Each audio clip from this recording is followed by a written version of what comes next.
Samsung's new Galaxy S22 Ultra is currently breaking the tech internet, not only on the Android side, but also for Apple fans, because this is the first time in a while that I think Samsung knocked it out of the park with the design and feature set, and it's giving Apple's iPhone 13 Pro Max some serious competition. So before I get into comparing all the specs and new features to see if the new S22 Ultra can actually take the smartphone crown away from Apple, I want to get into Samsung's clever master plan for how they're marketing this new Ultra smartphone. But first, I want to mention that my wife and I just had our second son, Eli, and I'm finally back to work and ready to bring you guys some more tech-related content, so let's jump right into it. If you didn't already know, Samsung discontinued the Galaxy Note flagship phone series last year when for the first time in many years, they didn't release an updated model. And that really sucked because we absolutely loved the previous Galaxy Note 20 Ultra, which came with a beautiful squarish design, a built-in S Pen, and an amazing camera bump layout.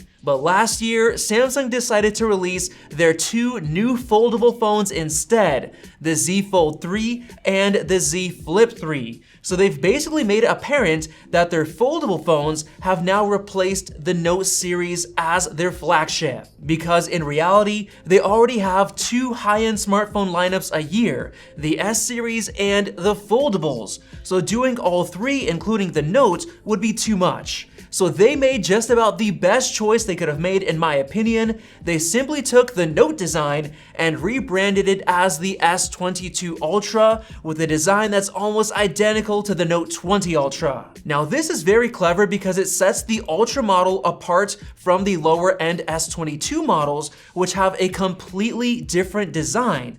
And let me add that I absolutely can't stand the chunky notch that kind of melts into the frame. It just looks horribly ugly. So thankfully, they got rid of it for the Ultra model and gave each camera lens its own separate bump, which I think looks incredibly clean, and it's part of the reason why I think this phone will be so successful, not to mention this great looking white model. And to be honest, the combination of the beautiful camera layout, the matte glass finish, the rounded display edges, and the super clean and high quality display with just a single camera cutout definitely gives the iPhone 13 Pro Max a run for its money. Because I mean, it still has that ugly notch that I'm honestly getting sick of, and of course, it still has the old USB 2.0 Lightning port, so the hardware side is kind of dragging along compared to the new Galaxy S22 Ultra. Now, in my opinion, I still really like the camera bump on the 13 Pro Max better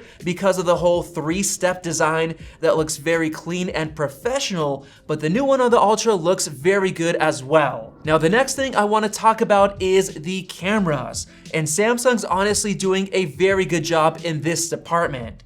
While Apple has caught up pretty well with the new 13 Pro Max, I've got to hand it to Samsung because they've been improving their 108 megapixel main camera over the past couple of years, and now they're optimizing it for nighttime photos and videos, and I'm really excited to see some comparisons because it was already so close with last year's S21 Ultra. But the major advantage comes down to the additional 10x space zoom lens, which pumps out incredibly sharp long-range zoom photos, which is something that's simply not possible on the iPhone right now, and we're not rumored to get that until the iPhone 15 Pro models. But I do want to mention that we've already ordered an S22 Ultra, and we're going to be doing our popular unbiased blind camera comparison, so if you're not already subscribed, do so right now so you don't miss out. Now moving forward, I want to get into display quality, and this right here is very impressive. The new S22 Ultra can go down to 1 Hz refresh rate compared to 10 on the iPhone 13 Pro Max,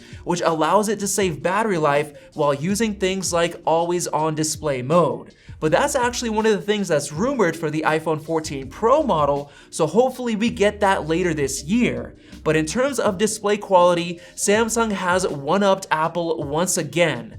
Not only does the S22 Ultra have a higher 1440p resolution compared to 1284p for the 13 Pro Max, but you can now finally use 120Hz at the same time. And that's probably because it comes with a 5000 mAh battery compared to 4352 on the 13 Pro Max, so it'll be interesting to see the battery life difference when Mr. Who's the Boss gets that done. But getting back to the display, Samsung is now advertising a massive 1750 peak brightness compared to Apple's 1200 nits, which is actually a huge difference and should give you better looking HDR content. Now moving over to authentication, the S22 Ultra simply has a single hole punch for the high quality 40 megapixel selfie camera because they don't use a sophisticated Face ID like system. Instead, they have the under display ultrasonic fingerprint scanner, and to be honest, this has been improving over the years and it's now very good at what it does. However, it's still not perfect because it obviously doesn't work for anyone who wears gloves,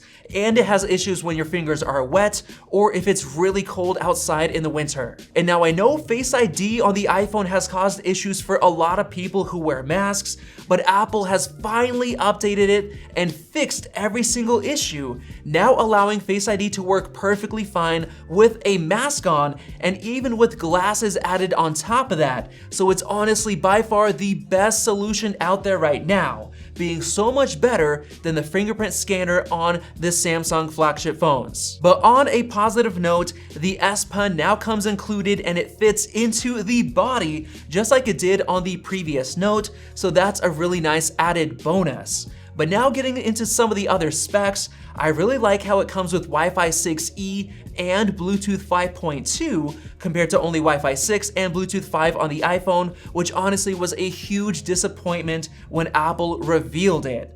And on top of that, the iPhone still has just 6 gigs of RAM compared to 8 on the base model S22 Ultra, going all the way up to a massive 16 gigabytes, which I honestly think is a bit overkill, but it guarantees that apps simply won't close on you. But in terms of the performance department, I'm honestly a bit disappointed with the new Snapdragon 8 Gen 1 chip because it's barely improved over the old 888 chip in terms of CPU performance, and it's miles behind the A15 Bionic in the iPhone. And the same thing goes for the graphics performance as well, which actually got a nice boost, but is still way behind Apple's 5-core A15, especially in terms of power usage, which is definitely a disappointment. But one of the major advantages of Samsung's phones is that they use much better cooling systems compared to what Apple uses, so they're able to handle longer gaming sessions without the display dimming, which isn't as big of a problem on the new 13 Pro Max as it was on the 12 lineup, but it's still there a little bit. But with all that said, if we just break everything down and look at the S22 Ultra for what it is, it's probably hands down the best Android phone ever made because it combines some of the best tech hardware out there into one device that honestly looks really nice and clean.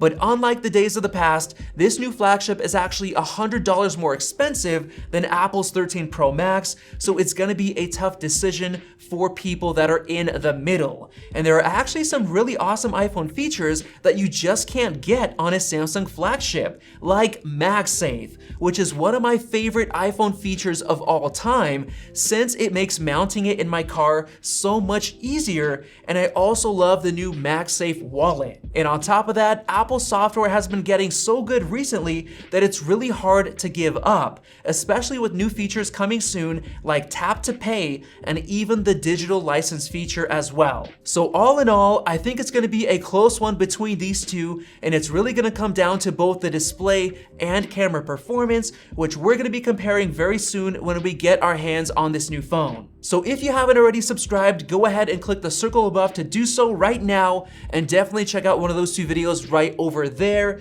Thanks for watching, and we'll see you in the next video.